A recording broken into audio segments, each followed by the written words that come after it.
Hello, Northlanders. It's Dan Williamson, here with a special bonus edition of the Duluth News Tribune Minutes. For 41 years, including 38 with the Duluth News Tribune, John Myers has shared other people's stories. In this episode, he shares his story, as the longtime journalist will soon hang up his reporter notebook, with his last day Friday, September 6th.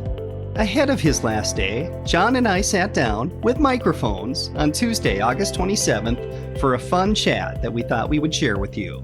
In recent years, he's written about the outdoors, natural resources, and the environment. But those are just some of the many topics he's reported on. From covering the Capitol to climate, science to shipping, mallards to mining, bass fishing to Beryl Novak. As you might imagine, Myers has reported on a lot during his award-winning career. Here's our conversation. Enjoy.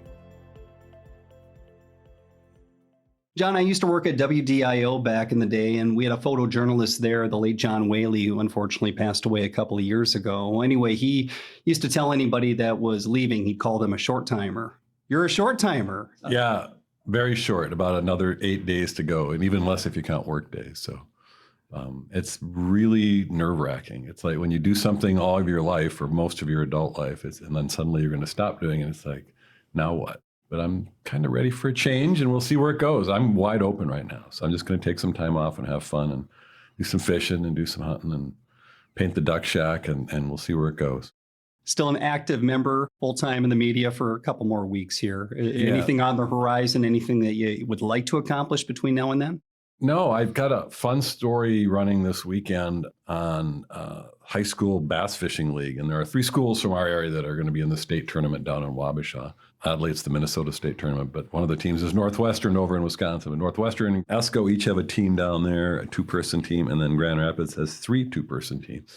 So it was a fun story. I went out yesterday and spent some time with the ESCO kids. And it was like, it'll probably be the last sort of, in-depth story that I do. And it was a fun way to kind of end it. And then I'll have a column people can see this weekend coming up that sort of goes over how I feel about leaving after 38 years on the job here. Of course, when you mention fishing teams, gosh, sometimes I feel like we were born in the wrong time. I would have loved to have been on a high school fishing team. They have golf scholarships now and fishing scholarships. There's bowling. There are colleges that have everything. And both these kids want to go on and fish in college. And it's like, and then it's actually tied to another story that we just ran online. And that'll be in the Saturday print edition on this Easton Fothergill from Grand Rapids, who won the state championship for Grand Rapids in bass fishing, then went on to win the collegiate championship. I didn't even know they had college bass fishing, and now has won 2 pro bass tournaments. The kid from Grand Rapids has won $90,000 this year already by bass fishing. And it's like, man, we really lost out, Journalism was probably not the way to get rich quick.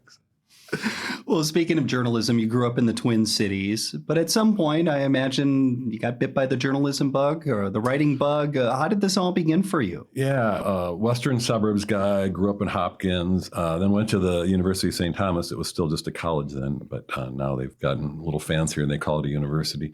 And I was going to go to law school, and I got about halfway through it and decided, I don't want to go to school anymore. I don't want to go to school for another 2 or 3 years beyond these 4 years. So I thought I better find a trade like plumbing or electrician or journalism. So I quickly turned a political science major into a doubled major with journalism. I've kind of packed it into the last 2 years at college. And unfortunately, it turned out I was pretty good at it. So I was sort of doomed by some persuasion from some of my teachers, several of them who were professional journalists in the Twin Cities, some really great newspaper and TV guys down there. And they were encouraging, and so kind of stuck with it. Started at a little newspaper in Grantsburg, Wisconsin, spent a year and a half there, and then was chasing kind of a dream down and went to a little town of Waukesha, Wisconsin, right outside of Milwaukee. It's a suburb, but it's a separate town, somewhat, I guess, like St. Cloud, not quite as far as St. Cloud is from the Twin Cities. It had its own paper and a pretty good daily newspaper. So that was my first daily experience. And spent a year there. And then in the August of 1986, moved up here. And my first job right off the bat, I was hired to be the political reporter because the political reporter who had been here had taken a job at the Minneapolis paper. But I also was the fill-in for the night GA on Monday and Tuesday. So I worked Monday and Tuesday nights and then did the rest of my beat Wednesday, Thursday, Friday until the legislative session started in January. And then I moved down to St. Paul and spent most of 8 years, or a lot of 8 years, down in the basement of the Capitol, working out of a basement hovel office down there and covering state government and politics. It was a blast. And surrounded by some phenomenal journalists from my competition. St. Paul, Minneapolis paper, and Rochester, and St. Cloud, and Fargo had a reporter down there, and radio stations and TV stations, and the AP, and just fun people and great competition. And you just learned a lot by having to work with those people and against those people every day. It was fun. I imagine. Of course, in journalism, they say it's good to know at least a little about a lot. And it sounds like you quickly learned a lot about a lot. Right. Our knowledge is a mile wide and about an inch deep. That's kind of the way it goes. But yeah, especially with the legislature, because they literally impact every part of our lives. And most people don't even know it. But I mean, there was a law that was a big deal to force the state high school league to have two-tiered hockey. I mean, that's how that all started, was at the legislature. So I got to cover those hearings with, hockey coaches coming down and testifying. And so, and there is a constant barrage of bills and legislation on fishing and hunting, state park fees, and virtually every aspect of your life, there's something going on down there. So transportation, roads, schools, the deck money to build the convention center. Part of the deck was a big deal when I was down there. The Northwest Airlines deal was a huge deal at the time, now Delta Airline, for them to build what was going to be an aircraft maintenance base in Duluth and a reservation center in Hibbing. It was the largest financial aid deal ever in the history of Minnesota at that time, economic development deal. And we broke that story, and it was one of the biggest deals of that year, and still is. I mean, the air base is gone in Duluth. It's now, I think, they're refurbishing planes up there for somebody up there, but the reservation center is still in Hibbing. But there was always something going on. Every day was something different. So that's what I think kept it fun.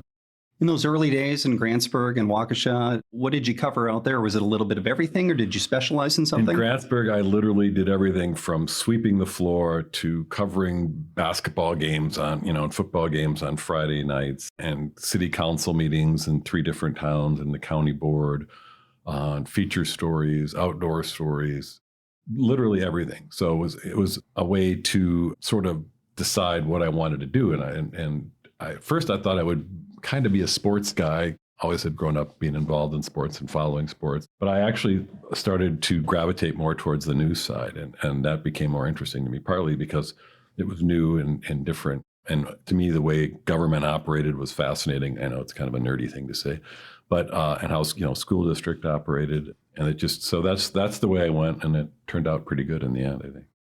Officially 41 years in the business. Yeah. Got out of school in 83. I worked for about 2 months for the Minnesota Vikings. I wasn't trying out for the team, but I was on their public relations department through training camp and preseason. And then after that, got the job in Grantsburg. So I really never had a long break. I mean, in 1993, my wife and I took a month off and went to Alaska because I had so much comp time from being at the legislature that it's kind of like the hockey beat reporters or baseball beat reporters. When the season's done, you get like a month off because you've worked so. And that was the way the legislature was. But other than that trip to Alaska, it's been a week here and a week there, and to have multiple weeks in a row off now, it's going to be so after 41 years of plugging away. So it'll be interesting.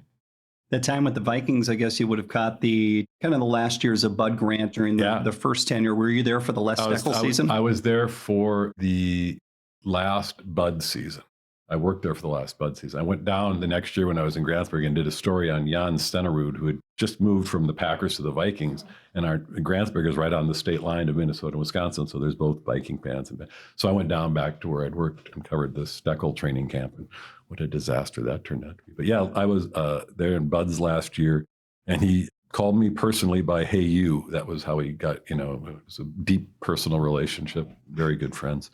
And I almost got kicked out of a Bud Grant press conference one time for, they were weighing Curtis Boo Boo Rouse, who was a giant defensive lineman. He weighed well over close to 400 pounds. And the scale at the Mankato State football field, the locker room only went up to 300, and he was way over it. So they had to take him to a feed store where you buy livestock feed, and they put him on a scale there. And I was the one who drove him down there. That was kind of my job, driving people around and setting up interviews. And I didn't have to work hardly at all. I just drank Fresca and hung out. But I knew exactly what the weight. So during the afternoon press conference, I don't know if it was Pat Royce or whoever asked Bud the question of, well, how much exactly does Boo Boo weigh?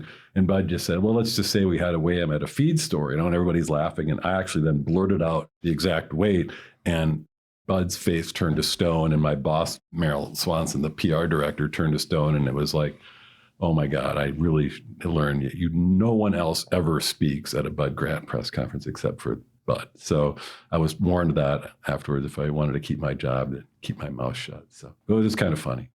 Did they officially quote you in any publication? I don't remember. I was so scared I didn't look at the papers the next day, or even watch the news that night. So I just kind of kept my head low and got out of there. Got out of Dodge fast that night. So. Oh, that's hilarious. There's 38 years here at the DNT. And in recent years, obviously, outdoor stories, environmental stories, shipping stories. But I mean, you've done it all. I mean, just if we go down the list, what you could remember, what have you done here at the DNT? Man. Well, like the first 8 years was a lot of government-oriented stuff, but it was a lot. We covered such a broad area back then, and I had, virtually all of northeastern Minnesota. So the politics then and still now was really tied to what was going on, like the mining industry or the forestry industry. So I did a lot of stories on the Iron Range Resources and Rehabilitation Board, the IRRB, and the forest industry. And then it sort of morphed into, I kind of developed this beat and made it on my own. We didn't really have one. We had some reporters who would cover environmental issues on occasion, but as they left, I just sort of grabbed pieces of their beats and put it into one and started covering environmental stuff on a full-time basis. And it's been, everything from Lake Superior. We did a special section on invasive species in Lake Superior like 20 years ago before anybody else was really talking about it. I did our first big climate change story back in 1996. And I'm thinking, man, can you imagine if they had actually done something about it then? 30 years ago or whatever, we'd probably be a lot more further down the road to fixing the problem. But the boundary waters has always been an issue. Back when Senator Wellstone was in and still alive, and the U.S. Senate, he tried to convene a big session of mediation on it and met for over a year, regularly, monthly, and all sides were involved, all different aspects were involved, and they never could come to a conclusion. And we still are arguing about it. Now, back then it was things like motors and motorized portages, and now, of course, it's copper nickel mining on the edge of the boundary waters. So we have so much environmental aspect around us with the national forests, the national parks, Isle Royale, Voyageurs, Apostle Islands, Chippewa, Superior, Chequamegon National Forests. There's just so much around here, and it's a big part of our industry, what we have here to ship iron ore and to ship and to make timber products. But it's also what sort of shapes us as a place as far as having these forests and the North Shore that everybody wants to come and see, and why we want to live here. So I always thought of it as it's just sort of like the premier thing to be writing about, because it affects both your job and what you want to do for fun and where you want to live. You want to live on a Lake Superior, which is clean, but you also want to have shipping industry here. So they bring in zebra mussels and whatever kind of crabs or whatever else they're bringing in. And how does that affect us and your neighbor who has a job working for the port? Or how does it affect the guy who likes to fish out there? So again, I sort of developed it on my own and tried to advance it as far as possible. And eventually that became, as our mining reporter left to take a job ironically with the IRRB, and who covered mining as an industry. And then I had to start also covering mining as an industry. So before I'd covered it from the regulatory side, from how the Fish and Wildlife Service or the Corps of Engineers or the DNR or the Pollution Control Agency were dealing with it. And he would handle it from the industry side, from the business point of view. So suddenly I had to do both. So, and I did that for about 10 years. And then for the last 6 years and a couple of months, it's been outdoor recreation, which is a lot more fun than covering mining, because generally, not always, I mean, you got deer hunters who are really mad about wolves right now, but generally people are happy when they're talking about or talking to me about the outdoors, conservation and fishing and camping and hiking and mushroom picking and things like that. So it was a welcome respite after covering mining so intensively for almost a decade, that it overwhelmed anything else I was doing. Mining became, especially with the advent of copper mining and then the crash and resurgence of iron ore mining, it was basically a full-time job. And I wasn't able to do the fun stuff that I wanted to do. I really like to do stuff on research.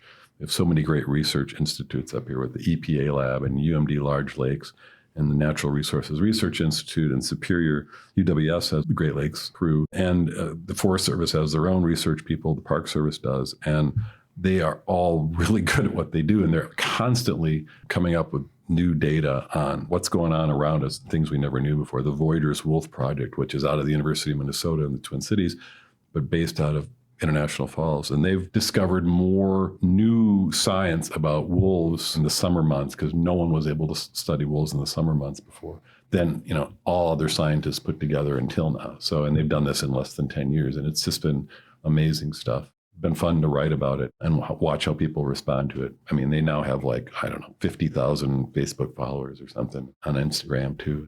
Wow. Yeah, and they're really good scientists, and they're all around the Northland. And hopefully we can keep telling those stories after I'm gone, because I'm kind of a science nerd, and I just thought it was fun to tell those stories.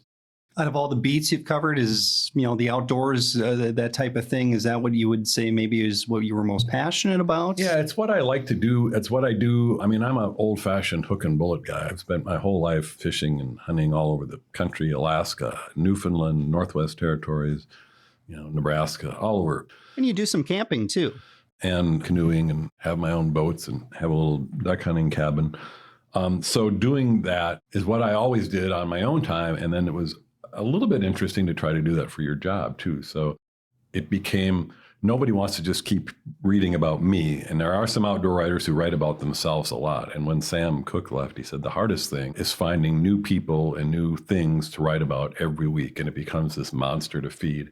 And that actually is one of the reasons why I'm kind of hanging it up, is that anxiety over feeding that monster every week and getting something new, and not just going back and doing the same thing over again. It's a much harder job than it looks. Especially since COVID, it's been really hard to get people to invite you out on their boat, or invite you to their deer camp, or invite you to their duck shack, or invite you to walk in the woods and watch for birds. And it became more and more of an effort to try to find them and get them to do that. And they're still out there. And if I find them, they're great. I mean, I've done some really fun stories on those people, but it was getting harder and harder. And finally I just said, I don't want to work this hard anymore. So, and it sounds really trite, but it was the hardest part of the job. The reporting and the writing to me was never hard. It's the finding the stories, especially in the outdoor beat, that has been the hardest part.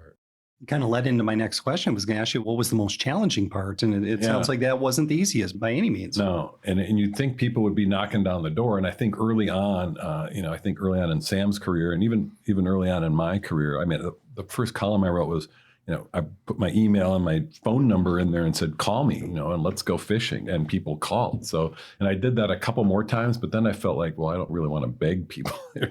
And it worked. It reminded people, oh yeah, that'd be kind of fun. I should show him how I do this, or how, I fish differently, or where we go, and why they love what they do. But it has gotten harder.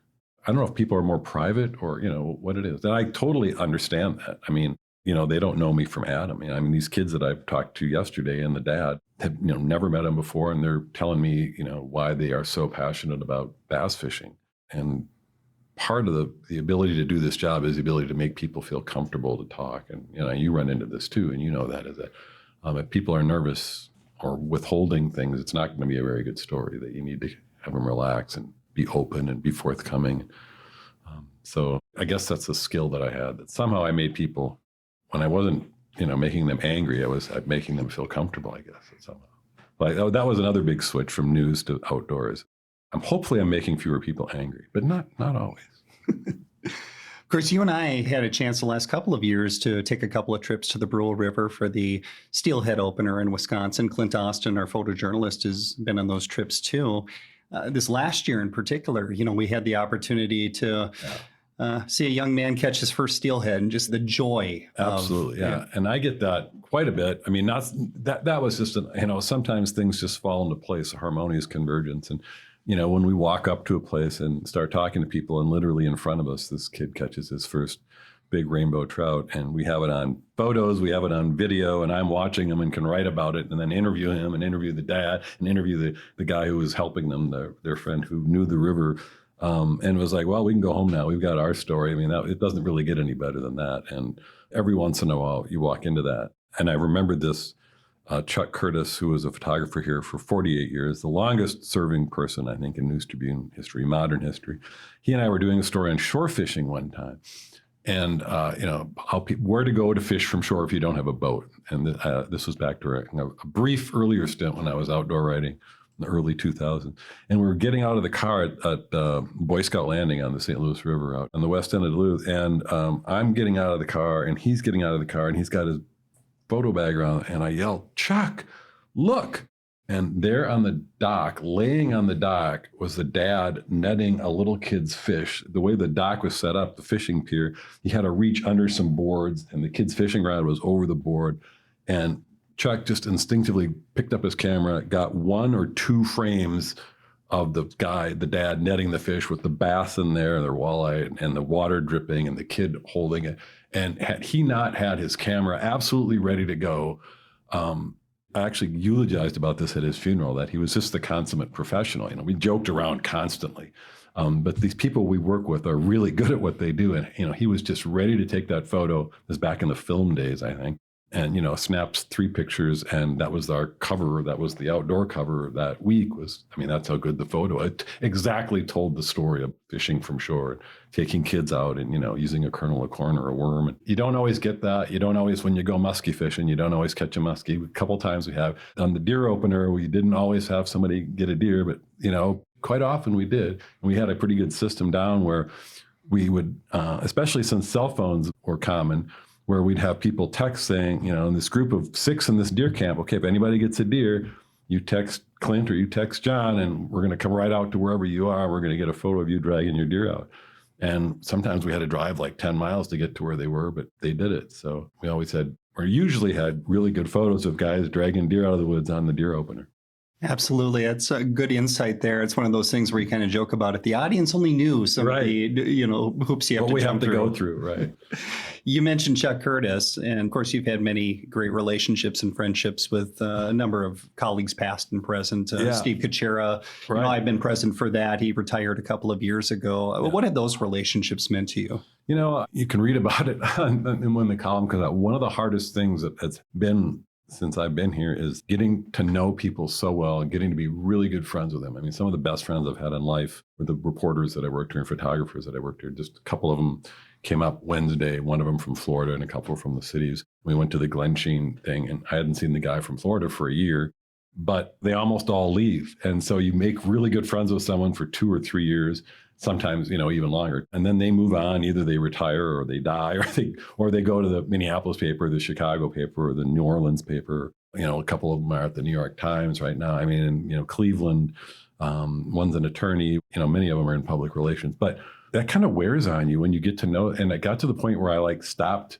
And I kind of feel bad about this because it got to the point the last, say, 10 years or so where I stopped trying to get to know people because it's like, well, they're just going to be gone in a couple of years, so why bother, And so those people who we were, you first were with at your first job in journalism, was not really my first job, but that group of people, we still have this connection. We're still friends on Facebook, or we still see each other a couple times a year. And those were just the absolute best times because we were all pretty much the same age. We were all, poor. We were all living in we call it the reporter's slum in East Duluth, but everybody was having a blast and everybody was doing good work. And many of them are still friends to this day. I'm the godparents of some of their children. I've been in a couple of their weddings. It's just kind of a facet of the job where most people who came here over the years, if they wanted to keep doing journalism, they went on to a bigger town and a bigger newspaper and more money and more exposure. That's kind of was the goal for a lot of folks, was to get to the New York Times or get to the LA Times or get to the Washington Post, Chicago Tribune, and quite a few have over the years, Wall Street Journal. But I was going to say, the folks who didn't leave, Chuck Curtis was one of them. Jim Heffernan, a longtime columnist and editorial. I think he said he started the day Kennedy was shot, or one of those days, right around then. Oh, wow. And worked 42 years here, didn't retire into the 2000s. Chuck Curtis was here for 48 years. Started when he was 17, retired at 65. Chuck Curtis, Jim Heffernan, Bob King, the photo chief here for many years, who just left, I guess it's been about 5 years probably now. He had 39 years here. And then I come in, I'm tied with Sam Cooke at 38 years, and also Bruce Bennett, the longtime famous sports editor and sports writer and sports columnist here, was here many years. And then Mark Stodgel was at 35 years. So of the modern era, those are the longevity people. I'd say it looks like I'm tied for 4th there, but it's hard to believe 38 years would be 4th. But the fact that you could keep a job for that long, this is amazing that they haven't kicked me out but part of that is a testament that this paper does pay a living wage compared to a lot of similar sized or smaller newspapers. And we're still a union shop. We're still the newspaper guild. So it allows people, if they wanted to stay, you could stay here and buy a house and raise a family.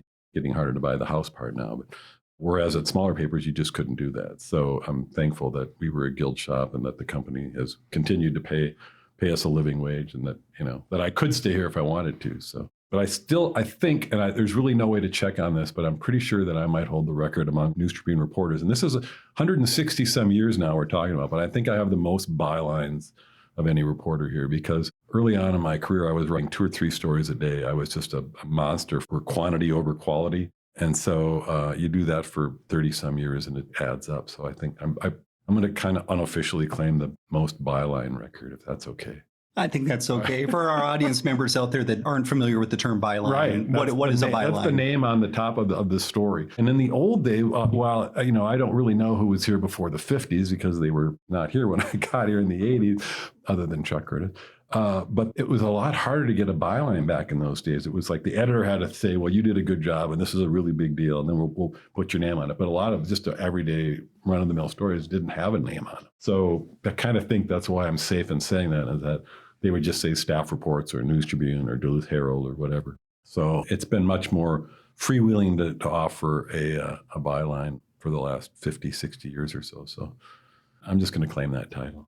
Do you recall your first byline, and what did you think when you saw it in print for the first time? Oh boy, I do not recall my first byline. I know right after I got here, it was in the midst of a heated election, and our local governor, Rudy Perpich, from Hibbing, was running, and there was a couple of big stories then. Not quite as big as, that was the 86 election, not as big as 1990, when the Republican candidate had to back out of the race 2 weeks before the election, and eventually Arnie Carlson was elected, even though he hadn't won the primary. But so I remember getting, phone calls from political operatives and like leaking me these stories, and really not understanding what I was doing at the time, or understanding the gravity of what I was doing, and just thinking, oh, this is really cool. I'm going to get this story first. And, luckily I did my homework and did my footwork and we had it right. But I'm sometimes amazed I probably wasn't sued or fired early on in those days, because it was kind of the seat of the pants stuff. So. We were talking about longevity, and of course, obviously 38 years here. I have to imagine over the years there were opportunities to maybe apply your craft elsewhere. What made you say, I'm good here, I like Duluth? Yeah, I mean, part of it is, I fell in love and got married and raised a family, and really I like the outdoors. I like the size of town, the community. I don't like stoplights. I hate stoplights. So it's like, every time I drive down to the Twin Cities now, it reminds me of when I was a kid driving from the Twin Cities to Chicago. It's like I'm deathly afraid to drive down I-35 because it's bumper to bumper at 80 miles an hour. So I didn't really want that. And I did. I turned down, St. Paul, former editor here was the editor of the St. Paul paper, really wanted me down. And I turned down jobs from a couple of different government agencies that, paid really well and had really great pensions, which we don't have here. So you kind of wonder now when you're looking at your retirement fund going, man, I should have probably done that. And even in recent years, but one of the last times that came up, and I was, this close to going with a local business, the editor and publisher, Neil Ronquist and Rick Lubbers said, what can we do to make you stay? And I gave them a number and they met it. So they invested in me to stay. And it was a couple of years after that where I took over the outdoor beat. So I think they're happy that they did that. And I'm happy that I didn't make that move. It worked out well. Well, they always say if you find a way to do what you love, you're not necessarily working. Certainly there are days where you feel like you're working, yeah. But hopefully there are days when you just can't get kind of, this was, outdoor writing was weather dependent, lost a lot of different stories because the weather wasn't right. You couldn't go on Lake Superior, you couldn't go sailing, couldn't go fishing, it snowed, you couldn't get out to do a winter story, or it didn't snow. And I had like 2 or 3 snow whale stories last winter we didn't have any snow. But yeah, it was mostly fun. And that's why I stayed as long as I did. As it was getting harder and becoming less fun, I thought, it's probably time to let somebody else do this who's going to have more fun with it than I am right now. But it was still fun. I mean, I still love getting up in the morning and having a cup of coffee and sitting down and what am I going to tell people this week? And it's going to be weird. It's going to be odd. I don't know. Maybe I'll just have to go on Facebook a lot like Sam does and just start telling stories for free. So there you go. The joys of social media. Right. There's that outlet and that platform. Follow me on Instagram. Countless. We can't even add the number up, I'm sure, the stories that you've covered and ones that are memorable. A lot of times, unfortunately, those memorable stories might involve accidents or fires or tragedies. What is the most memorable thing you covered, maybe from a hard news standpoint and also a fun, soft news standpoint? Yeah. A couple things. A fun thing was we did many years ago, did a snowmobile trip to Yellowstone Park, and it was a multifaceted story. I went out there and met up with a couple of local people who go out there every year. They tour around and drive through the mountains and ride through the park in the winter, because the park essentially shuts down to vehicles in the winter. And the only way to get around is either in a snow coach or snowmobile. But it was also the advent of four-stroke snowmobiles, which were becoming a big deal back here because of pollution and smog. And it was a really big issue in Yellowstone because of the elevation and the barometric pressure and stuff. And so they were ordering them there. So we were kind of doing in advance of, well, here comes this new technology. Is this going to save snowmobiling, four-stroke engines? So, but it was just great to have to like pull over to the side of the trail, and buffalo or bison are walking by like 2 feet away, and they're really big and smelly and hairy, and steam is coming off of them, and you're going, I hope they just keep going. But it was a great trip. As far as news stuff, I mean, the Northwest Airlines crash up in Hibbing, and to date is still the most deadly airline crash in Minnesota history. I was home. Had eaten dinner, watching, I don't know if it was MASH or Seinfeld reruns, and got a call from the night theater saying, you got to get in here. There's a plane crash in Hibbing. And spent the next 3 hours just working our tails off to get a good story. We had 2 people up at the scene, and I was doing rewrite, which for our audience is I'm in the office working the phone to try to get as much new information, but also taking information from our reporters and our photographers and writing the story based on that over the phone. And, they were going to pay phones at that time. We didn't have cell phone coverage. So that was a horrible story. And I remember a photo of the crashing where there was like a kid's stuffed animal outside the plane. And you just thought, oh my God, then it kind of hits like, Yeah. these were people who had friends and families and parents and kids and uncles and aunts. And it was, and there's an adrenaline rush with all those big news stories, but then afterwards and we joke about it here, and it's the way we keep saying by joking about it, but you just feel awful. Closer to home, or closer personally, because I actually got to see it was the Ham Lake fire up on the end of the Gunflint Trail. The fire had kept moving and moving, and eventually hit the end of the Gunflint Trail and hit Seagull Lake and Sag Lake and burned a bunch of cabins and homes. And we had taken an aerial photo, Clint had taken an aerial photo, and we ran it, and people were finding out whether or not their house burned by looking at the News Tribune the next day, looking at the paper, which is not the way it should have been. The forest should have told them, or the sheriff should have told them. So there was a big argument. But the next day, I got to ride in, myself and Larry Oakes, who's passed away, but was with the Star Tribune at the time, and a person we know, an acquaintance, owned a cabin, and she had permission to drive in there. And we jumped in the back seat of our car with our little reporter cameras and our reporter's notebooks, and she drove us in there. She was going to see, she knew her cabin had burned to the ground on Seagull Lake, but she didn't know to what extent. And because her neighbor had said, yeah, when I was leaving, it was on fire, it was going up. And we got there, and it was literally nothing but ash. I mean, there was nothing standing. It melted canoes, it melted fiberglass, wood was turned to just ash. All the trees around it were bad. And I remember she was most sad about the trees, because she says, I can rebuild the cabin, but it's going to take years to regrow these trees. And while we were there, we were escorted in by a U.S. Fish and Wildlife Service officer. He was a law enforcement officer, who was normally a federal game warden from Louisiana, who was up there helping out with the fire. They fly people in from all over the country. And he started running down the driveway saying, we got to leave right now. And it was like, and we could hear the helicopters, dropping water all around us, and airplanes and fire trucks coming in. He says, it's coming back at us. It's coming back. We got it. And she was supposed to have an hour in there. We had maybe 8-10 minutes to snap some photos and talk to her. And it was just, she was overcome with grief, but she was still able to talk and convey her feelings. And we were there, the second she saw her cabin gone, and all these other houses gone, and the forest gone. And then to have to leave that quick because the fire was starting to come back at us and they couldn't stop it. So it was raw, visceral, emotional, incredible news story with a feature angle, because this woman was bearing her soul to us about this. So, and we just happened to get it because we happened to ride in the back seat past the police line. They didn't ask us to leave, so we kind of snuck in, but we were invited in by the landowner. And the fire story has always been really interesting to me because it's fascinating. It's almost like covering a war zone. Where they mount the Army and get the Army ready and the Air Force is ready and they get everything. It's like very tactical, built on numbers and values and what you have out there and resources. But there aren't usually people dying. Unfortunately, like in California, they're when the towns burn, and in Hawaii, when towns burn, many people died. In Minnesota, so far, that hasn't happened because we generally don't have the severity or the speed of the fires. It's been close a couple times, but people have always managed to get away. But the process of fighting wildfires is just absolutely fascinating. And then there's weather is involved. It's almost always a drought situation in Minnesota, and you always need wind, and you need low humidity levels, and just the science of fire and the science of firefighting was always fascinating to me. What an incredible story. I had never heard that. Thanks for sharing that. Yeah. Of course, in recent years, kind of transitioning to maybe more of a lighter note, Right. A story that's, I don't know if you'd call it a signature story, but certainly a story you're well known for here in the last couple of years. It's set a lot of records within Forum, just for engagement, and people have read it all over the Midwest and the country and even internationally. The story of Beryl Novak. Yeah. How did this get on your radar? Well, it's interesting because when I was back covering government, there was a guy running for Congress named Jerry Schuster up in Keene, and Beryl had worked for him. And, he was running as a Republican, Republican against Jim Oberstar at the time.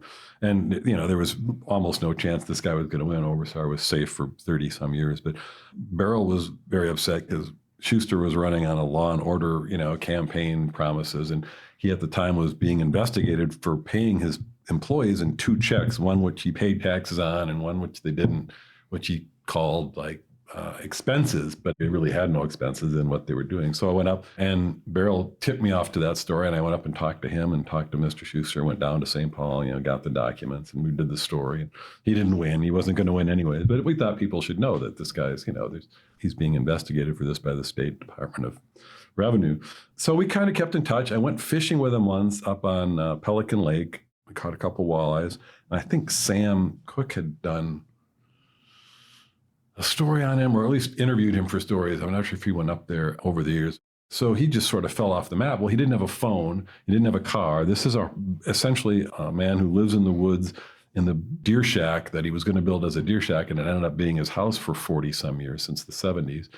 Has no running water, does have a TV where I think he can still get some sort of transmitter station out of Hibbing or something. And, that listens to the radio. Very well learned man, Air Force veteran. Just decided he didn't want to be part of, normal society. Didn't want to live in a city. Didn't want to have neighbors. Didn't want to really have that many friends.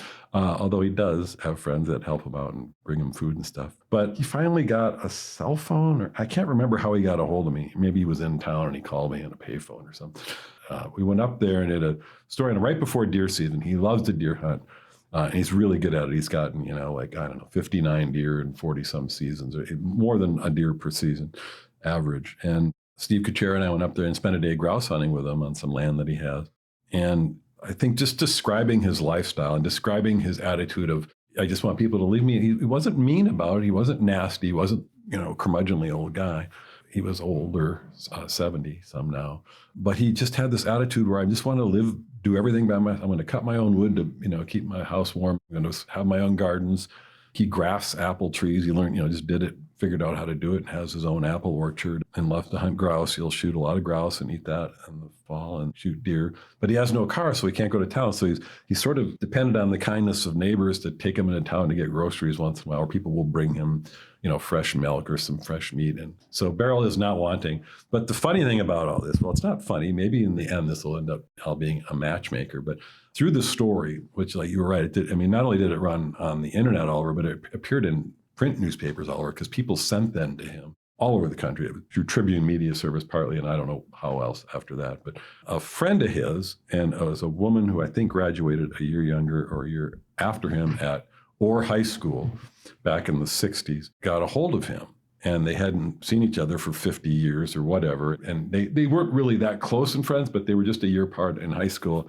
And she lives in Hermantown, and they have become fairly good buddies. He was just down here the other day. They went to a movie, and he texted me. Now he knows how to text. So we've kind of made a monster out of this. We've taken him from this guy in the woods. Now he's got a, I don't know if it's a suitor, but a very nice lady friend who drives him around and brings him down here. They went out to, Texas Roadhouse and went to a movie. So he's becoming a little more worldly, but he's still Beryl. He's still, all he wants to talk about is deer and the bear and the wolves that he sees. And I think, at some point, somebody's going to have to go back up there and do another story, because I still get asked, people go, well, what's going on with that Beryl guy? I said, well, he's still up there, still plugging away. Amazing, amazing. Just goes to show you that you can even be off the grid and maybe still find people love. find you. And one of his neighbors brought him a cell phone because he was supposed to be kind of watching their deer shack. And then he said, well, if I see anything, what am I supposed to do? I don't have a phone. He hadn't had a phone for 30 some years. And so they brought him up like a little cheap flip phone. And eventually now he's learned how to even take pictures on it. So he's kind of moved into the modern world. It's like Robinson Crusoe meets the Jetsons or something. I don't know, or the Flintstones. But he's a really good guy, really a sweet guy. He would help anyone who needed help. He just doesn't really want a lot of people around. So. It was such a fun story to read, and of course, some of the updates afterwards. And obviously, his story has touched just so many people worldwide. For young reporters out there, there's whether are there any? I think there are. I think there's some out there. Whether it's people just getting into the industry, or maybe even people who've been in the industry. As someone that's been in the industry a few years, any tips that you would give? What I tell people is that, and my daughter, unfortunately, who's starting college tomorrow, I have to drive her down to St. Thomas. I'm going to my alma mater, which kind of scares me. But it turned out that she was good at this, and I'd never encouraged it. We never even really talked about it, but all of a sudden she was writing for the Duluth East Greyhound student newspaper, and I'm going, oh my God, this is not good. So, the skills that you have learning to write and to communicate well and decipher what's going on around you and to make sense of that and then to be able to write about that is a skill that I think translates to a lot of different things. And we've seen people here go into the medical industry, go into business, go into law, work for, government agencies, in addition to going on to other media.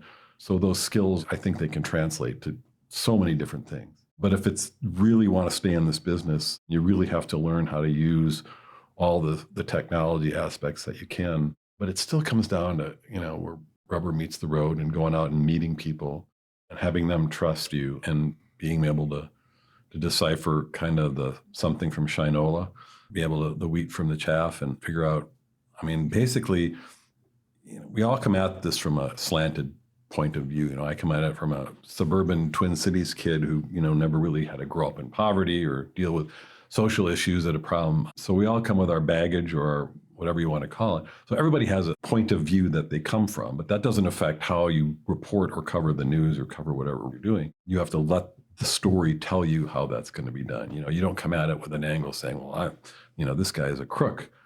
You wait until you find out if he's a crook. And we've had a couple reporters here over the years who probably were in it a little bit too much for the crusading kind of thing. They wanted I don't know if they just wanted a big story or they wanted to get someone or if they wanted to do a gotcha story. And those are great when they work out. And if that's the way they go, if that's the way the truth and the facts take you, wonderful. But you can't start out that way. You can't set out going, I'm going to go get this guy or go get that company or go get this agency. You let the truth and the facts and the data and the stories pull you into that direction if that's where it goes. And if it doesn't, get out of it and go somewhere else, Retirements? What do you plan to do in it?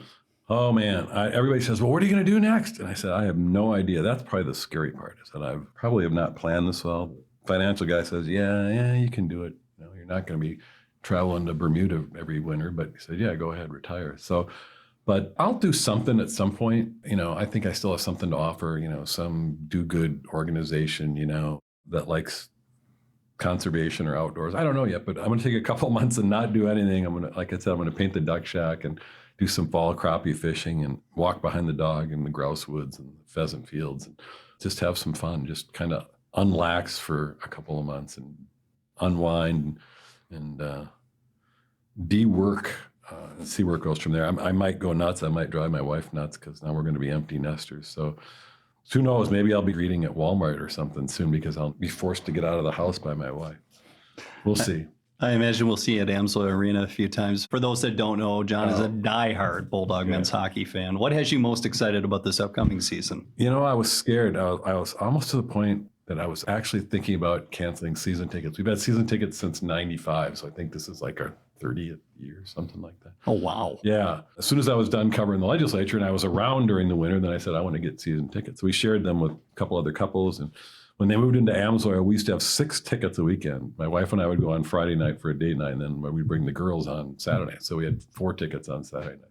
rabid fans, longtime fans. But I think kind of a fresh start. It didn't really work out very well the last couple of years, and the chemistry wasn't there or something. And coming off those national championships, everybody had really high hopes that would keep going, and it didn't. But now they got like 11 freshmen. So just the promise of a new day, I guess, it'll be fun to watch them develop. I'll be there. I'll be cheering. It's been fun to become a fan as they've gotten good. And we waited a long time for that to happen. And you don't want it to go away. You want them to stay at that level. Tough to do. Absolutely. 3 championships, 3 national championships in what, a 10-year span. And what an incredible time. And not necessarily done yet. We'll see what happens with the Bulldogs this upcoming season. Well, keep us posted, Dan. We know you're out there. So. Last question I have for you. What do you want people to know about you that they might not already know? Is there anything additional, anything you'd like our audience to, when they think John Myers, beyond, the writer and the reporter, what else is there to John Myers? Big music buff. I think people maybe know this because, if they've been around long enough, I used to do a lot of the Blues Fest work every year when we used to do special sections and things. But I became a huge blues fan, went to the first, 20-some festivals, just missed. 2021 was the first one I missed. So a big music fan. I'm a terrible wing shot, but I keep trying, so that's good. And I'm a pretty good dog trainer. I like to work with my dogs, and the one I have now is a challenge because he's got some medical issues, but that's been fun. The last 4 dogs, bringing them along. And again, it's like they're only around 13, 14, 15 years. It's fun. It's really fun to watch a dog develop a relationship with a dog. That's fun. It's kind of a mind-blowing experience that you guys, the 2 of you can get along so well that he does what you want him to do. So I just saw something on social media recently, a pet, a dog especially, is here for part of your life, but you're there for all of its life. Right. A day to you is like a week to them. What is it? 7 times? They age 7 times faster than we do. So be nice to your dog every day because it's like a week to him. So that's a pretty good reminder, I think. But no, I'm going to be here. I'm not going anywhere. And if you read the story online or in print, my column this week, there'll be an email in there. So if people want to get a hold of me for some reason, they can still do that. It's going to be tough. I just, like I say in the column, I said, thank you. Thank you for having me. Thank you for answering my calls. Thank you for inviting me out. It's just been a blast. It's been an absolute ride, and I enjoyed every minute of it. I'm glad I did it here. Thank you so much for making the time for us and sharing your story. All these years of telling other people's stories, you don't often get to tell your own story. And so thanks for giving us a glimpse into the life of John Myers. We truly appreciate it. Thanks, Dan. On behalf of everyone with the Duluth News Tribune and the Duluth Media Group, congratulations, John, and our very best to you and your family. We'll miss you, but again, thank you. And thank you for listening. And have a great Labor Day holiday weekend.